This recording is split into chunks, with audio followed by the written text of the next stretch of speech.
So wait to Skippily. Time for another homework review. I have, as always, put in black rectangles the words that were on your grammar quiz. And I've put some red rectangles around some frequent translation errors. Okay, so we'll talk about those as well. Let me first start by saying, just like I'm going over the translation and the grammar at the same time, you really should be kind of doing the quiz and your translation at the same time. I don't make them do the same time because I don't want you to have too much to do in one day. But having the grammar questions open, even if you don't end up submitting it, is a good idea. Because oftentimes, if you can answer the grammar question correctly, then you're going to translate it correctly. And so we had a lot of mistranslations that probably once you took the grammar quiz, if you did it afterward, you were like, oh, that's what that was. And then you would have translated it correctly. That's something to bear in mind because here in a few weeks, you're going to be taking your first exam. And it's going to be just like this, except you're not going to get to correct it. So you want to be able to turn in a strong translation by that point so that you can do well on that test. Okay. Let's jump in here, and I'll have a couple other things to say about that in just a minute. All right, so Quintus Salvius, they're all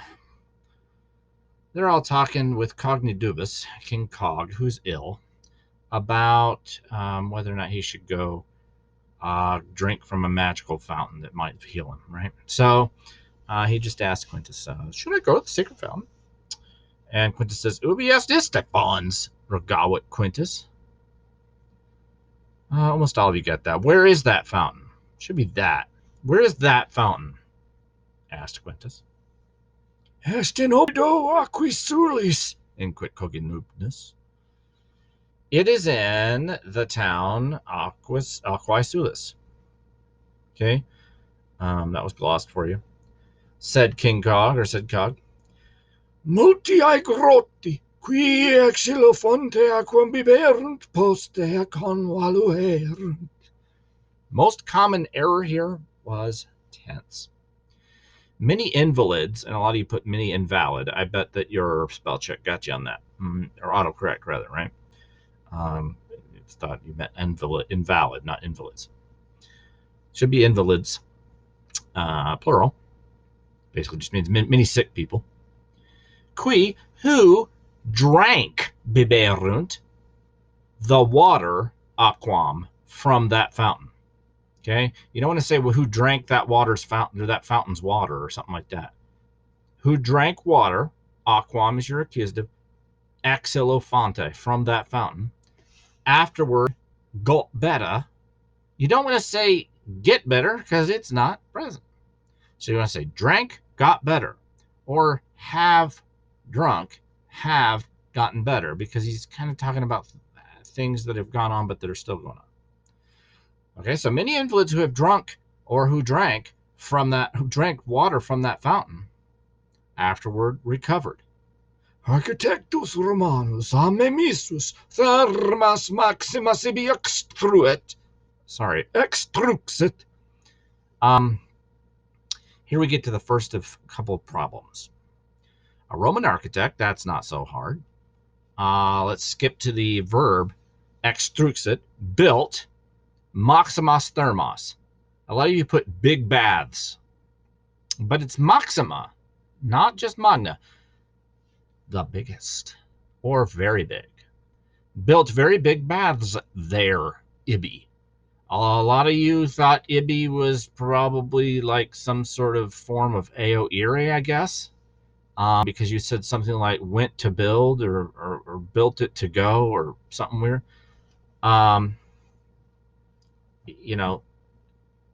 No form of AO would look like that. Even if it were Ebo, the future, it would never just have an I like that. That would not happen. And that brings me to another lecture. You need to make sure that you are being precise and deliberate when you're looking words up. Okay. And you need to make sure you look words up, especially if you get done with the sentence and the sentence is meaningless. So when you get done with the sentence and it doesn't make any sense, go back and look up some words. Even if you think you know what the word means, go back and look up words or look more carefully at them. A lot of you go to look up a word and you kind of see something that has the first couple of letters that are the same and you just kind of run with it. You can't do that. Again, you're going to have an exam in a few weeks. You're not going to be able to correct that. And it's worth, 30% of your grade. I mean, all the exams together are going to be worth 30% of your grade, but that first one's going to be it's going to end up taking up 30% of your grade. So you want to make sure that you can translate something on your own and get a decent showing out of it grade-wise. And you don't want to lose points on something that's right there in the dictionary. I mean, you're getting to use your dictionary. If you weren't getting to use your dictionary, vocab errors could be more understandable. But if you've got your dictionary at your disposal, don't make silly mistakes. So, a Roman architect built the biggest baths there. Now, let's talk about ame misus. Some of you just had no idea what this was, right? And you looked up MISS and you're like, that's not here. Not here. Remember, we have a new toy called a perfect passive participle. Now, I have added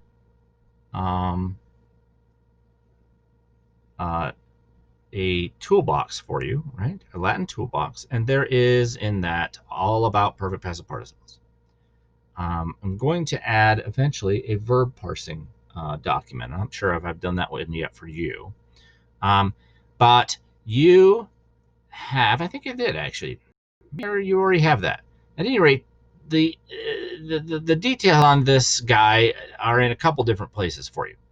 This is a perfect passive participle, and those come from verbs. They're the fourth principal part of verbs. So you want to look up the verbs in your book. And you may say, okay, well, I did that, and I didn't find any MIS verbs. It wasn't there. Remember, with verbs, you've got to cast a wide net. Really, you got to do it with any of it. Because there's a lot of Latin words that change their spelling, right? Third declension nouns. Stupid third declension changes its stem between the nominative and genitive. So if you're looking up any of the so-called oblique cases, any of the non-nominative cases, and you're trying to look it up with the spelling you see on the page, you got to cast a wider net. Same goes for verbs, even more so, because as we know, when verbs go into the perfect tense, they often change spelling. Extra large SUV, and you guys teach me that from Ms. Reynolds. They get an X, or they have a long mark, or they get an S, or a U, or a V, or they change spelling a lot. So you want to look up every verb that starts with, maybe even every verb that starts with M. Now, remember, that's only about 5 or 6 verbs at the most.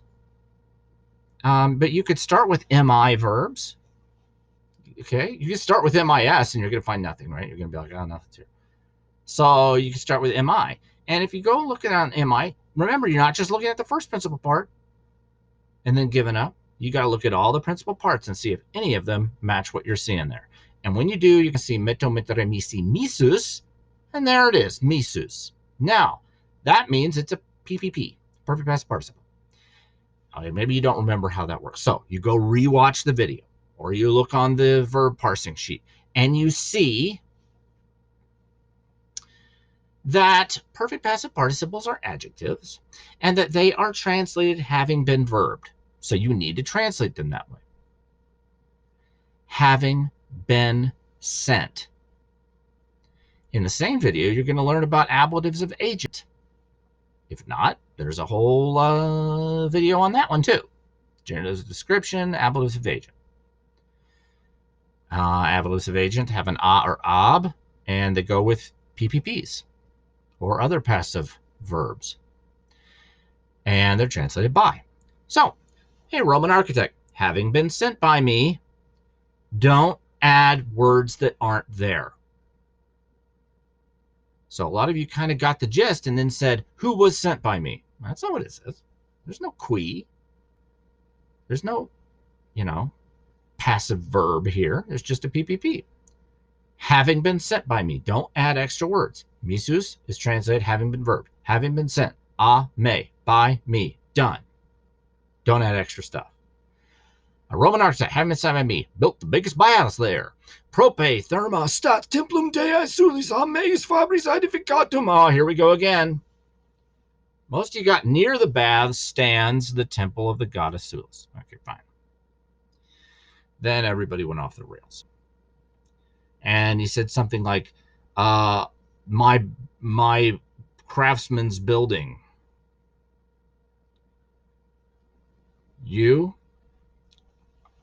If you did that, you looked up I'd, A-E-D in the back, and you went, I'd, and you found Ides, meaning building. Okay? But this isn't Ides. This is Edificatum. Okay? This isn't Ides. So don't stop looking, right? And you probably didn't find Edificatum. That's because it's what? A PPP. It's got the same 212, right? Usa type of ending there, just like misus. Looks like it comes from a verb, like edifico. And so, if you've got a word that looks like it comes from a verb that has an usa ending, you need to go look up some verbs and look at their fourth principal parts. And when you do, you see edificao, edificare, edificavi, edificatum. Okay? It's a good old regular one. These all look the same. Amawi, amatum. Okay? Militawi, militatum. These all look the same. Okay? Not all. I just mean that a lot of these first conjugation verbs look the same. So some dictionaries won't even tell you. They'll just tell you, edifico, edificare. And you know that it's going to be aviatum. That's a PPP. Okay, now you know it's a PPP. So how are we going to translate it? Well, edificatum, PPP, what does edifico mean? To build. So, having been blanked, having been builded. That's what they would have said 150 years ago, but now we say built. Having been built. Okay?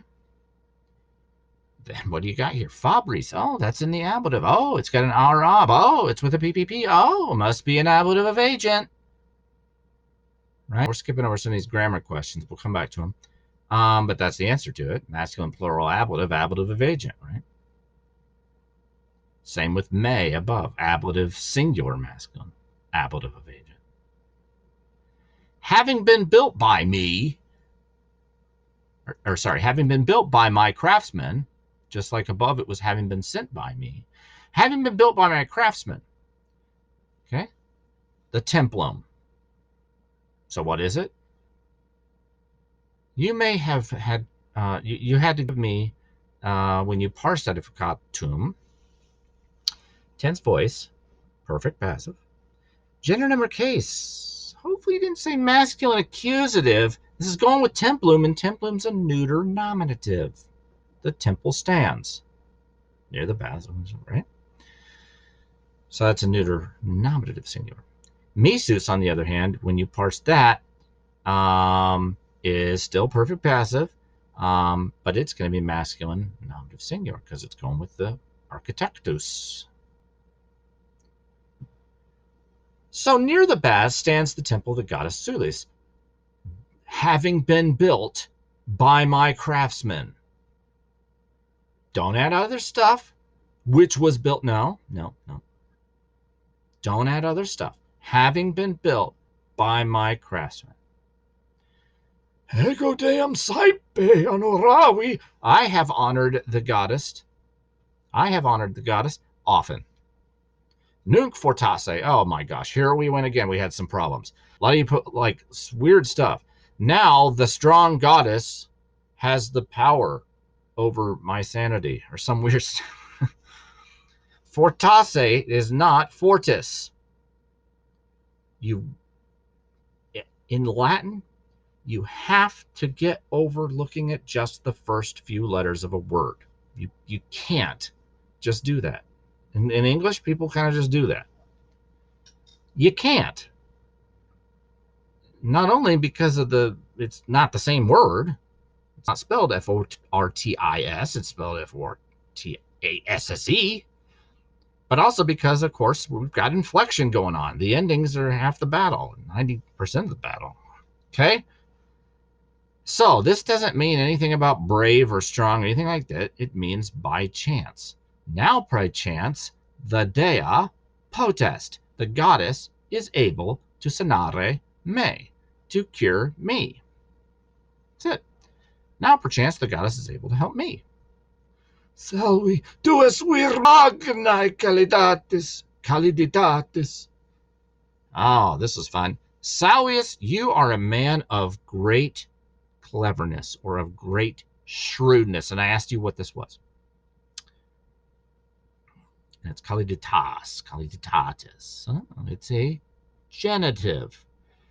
If you looked it up in the back, you found it was feminine, like most asatis nouns. Feminine singular genitive. Oh my gosh. And what use? The new one. Genitive of description. What's it doing? It's describing Salvius, man of great description, of great cleverness. It's describing Salvius. So that's what it is. Feminine singular genitive of description. If you don't get that or don't understand where that's coming from, go watch the genitive description video. Remember, a genitive of description is a word, almost always a noun. It's got to be a noun, but it's a descriptive noun, right? Like cleverness or ingenuity or, industriousness or, something like that. Okay. Volo te mihi concilium dare. He said almost the same thing above. We still have problems with this, though. I want you, volo te, to dare, to give concilium to me, to give a plan to me, to give advice to me. I want you to give advice to me. Quid facere debeu? What ought I to do? And it's okay if you said, what should I do? But what ought I to do? Before I forget, let's talk about Opido in the second line up here. Line 15, 14, 13, 12. Really, this should have been pretty easy, right? Opidum, look it up. It's neuter. Singular, ablative, within, preposition. Right. So that's that. Now, King Cog complimented Salvius using a genitive description, and Salvius is going to respond with his own genitive description. You are weir, to us weir magnae sapientiae. You are a man of great wisdom. There it is again. Genitive of description. He responded. Now, Melius asked. So a lot of people said, we had a lot of weird things here. Melius is a comparative adjective from bonus melior. That's just one you just got to get used to. Okay, it's weird. It is neuter. Why? It's going with facere, the subject of the sentence. The subject of the sentence is an infinitive. To make a will is better for you. It is better for you to make a will. Maybe you don't quite catch what this is saying. Salvius, Bragons is dying. He's clinging to life, and he's like, I don't know, maybe I should go to the sacred fountain. Maybe the goddess will hear me. What do you think? So should I go to the sacred fountain? And Salvius basically says, better for you to just die. Just die and get it over with. I mean, it's better if you just make a will. In other words, you're going to die. So, I just get ready to die is what I would do. That's what Salvius is saying. Don't, sacred fountain, okay, whatever. Get your affairs in order, Bragons. I mean, Bragons. I'm talking about Bragons in the other class. Cog. Get your affairs in order, Cog. Well, Salvius has never been the nicest guy. So, suppose that's not all that surprising. Okay. As always, if you have, Yeah, I talked about Maximus, right? Maximus above. Yeah, that's also a superlative. Watch out for these superlatives. We got a lot of superlative comparatives that are just getting translated as good old positives. We need to translate them as superlatives or comparatives. As always, if you have any questions, shoot me a little comment. Some of you do that. You're translating, I don't understand how to do this. And I say, okay, well, Odie, have you thought about this? No, have you thought about this? I'm not going to tell you the answer, but I will point you in the direction that you need to go. Okay? Shoot me a comment, send me an email, drop into office hours. Now you can even make an appointment for office hours if you want to make sure that you have, a slot reserved, uninterrupted. You can still drop in to office hours anytime. You might check the appointment page to make sure no one's going to be there. But if you drop in and I'm working with someone, I'll just let you know. I'll message you there and say, on Zoom, I can message you while you're in the waiting room and say, I'm finished up with our student. I'll be done and I'll tell you. Okay.